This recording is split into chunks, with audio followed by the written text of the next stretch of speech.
บายดีด้านหน่อยคนหนึ่งสบายดีบ่ลูกเนาะแต่ละคนสิสบายดีนะของร้านเนาะเอามาบุกขอกับสาวคุยแล้วเนาะแต่ละคนนี่เป็นคนที่เสื้อเราเมื่อไม่เนาะพูดแต่ว่าสิที่ได้ของร้านส่วงเฝ้าระหว่างลูกเด็กเนาะเห็นบอกร้านก็ได้อยู่เมื่อคนได้มาเนี่ยก็ซื้อสาวคุกก็ได้สอนออนไลน์เนาะแต่ว่าซกเซยเนาะเอาใจใส่กันเนี่ยออนไลน์เขาบางเรียนนี่รางวัลเด้อเพิ่นมาเรียนออนไลน์เนาะเอามื้อนี้เนาะสาวคุจะมาเรียนเกี่ยวกับคณิตศาสตร์คือเก่าเนาะของร้านเราสำหรับคณิตศาสตร์เฮาเรียนเกี่ยวกับการลบเป็นบ่ของร้านสำหรับการลบเนาะเขาเรียนไปแล้วเนาะเอาสาวคุสิมีคำถามก่อนสิเรียนหนังสือเนาะคิดพร้อมกันเด้อเอาสาวคุมีโสดำสองกาดโสดำสองกาดสองกาดเท่ากับนิ้วมือสองนิ้วเนาะหรือว่าเท่ากับเด็กสองสาวคุมีโสดำสองกาดแล้วนี่โสสีหนึ่งกาดหนึ่งกาดแท้เด็กหนึ่งแท้นิ้วมือนิ้วหนึ่งหมาใหม่มวยหนึ่งเนาะแล้วเนาะสาวคุมีโสสนิทใดหลายกว่าสาวคุมีโสตัวไหนหลายกว่าระหว่างโสสีกับโสดำสาวคุมีโสได้หลายกว่าสาวคุก็ต้องมียังลูกโมทันเถื่อ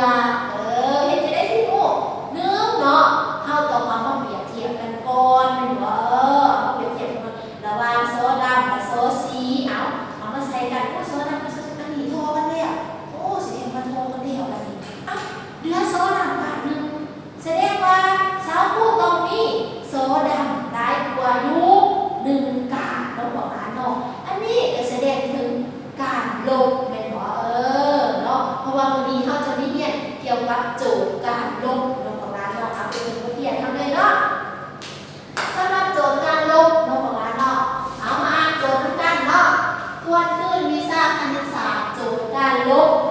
เลยว่าดอกไม้แดงหลายกว่าดอกไม้ขาวจักดอกพวกร้านสังเกตเบิ่งพวกโอ้ยง่ายหรอกบ่ได้ยากของคนนึงนี่มีแต่พวกเก่งๆมีแต่พวกข้างหูเนาะโอ้แล้วว่านี่ดอกไม้แดงหลายกว่าดอกไม้ขาวทุกดอกเขาก็บอกกันว่าหลายกว่าแสดงว่ามันต้องมีหลายกว่าอยู่แล้วเนาะเราก็ต้องมาเบิ่งไว้เฮ็ดจะได้เฮาสิฮู้เนาะเฮาก็ต้องมาจัดการนำของดอกไม้แดงและดอกไม้ขาวออกมาก่อนเนาะเอาเจ้ามีดอกไม้ดอกกุหลาบงามๆนี่ดอกกุหลาบงามๆนี่เนาะเอาว่านำลงในหมู่ว่ามันมีจักดอกเฮาสิแทกให้จักดอกมาดูเนาะเฮาต้องมาแยกออกมาก่อนนะดอกสีแดงออกมาก่อนเนาะดอกสีแดงสิมีจักดอกนำเด้อ1นำกับสีแดงเด้อนำออกกันเด้อ2 3 4 5 6แสดงว่าดอกไม้สีแดงมีอยู่6ดอกเนาะสาวมี6แถว1 2 3 4 5 6มี6ดอกอันนี้เนาะบาดนี้หลังจากผู้ดอกไม้แดงแล้วเนาะเฮาต้องมาผู้ดอกไม้ขาวอันนี้ดอกไม้ขาวสิมีจักดอกลูก1 2 3 4ดอกไม้ขาวมีอยู่4ดอกโอ้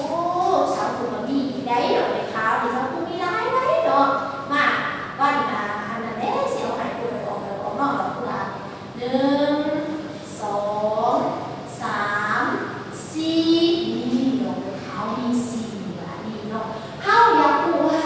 หรือว่าเขาอยากรู้ว่าได้หันก็ตอบถามว่าดอกไม้แดงได้กว่าดอกไม้ขาวจักดอกพอมาดอกไม้แดงสิได้กว่าดอกไม้ขาวจักดอกเฮาสิเฮ็ดแนวใดคือที่เสิร์ฟให้เห็นเมื่อกี้เนาะ1เนาะเฮาต้องเอามาสมเทียบที่มันเท่ากันก่อนเนาะคือตัวนี้ก็มีดอกไม้แดงดอกไม้ขาวมี4เนาะดอกไม้แดงมี6เนาะแล้วเนาะ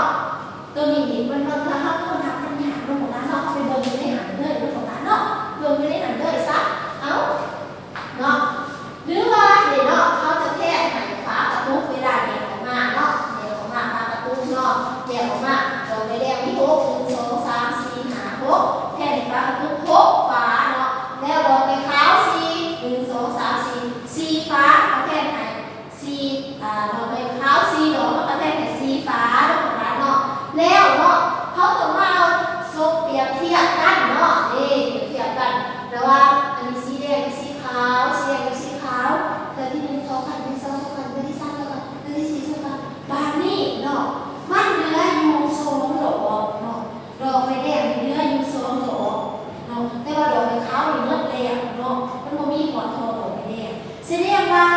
อกไม้แด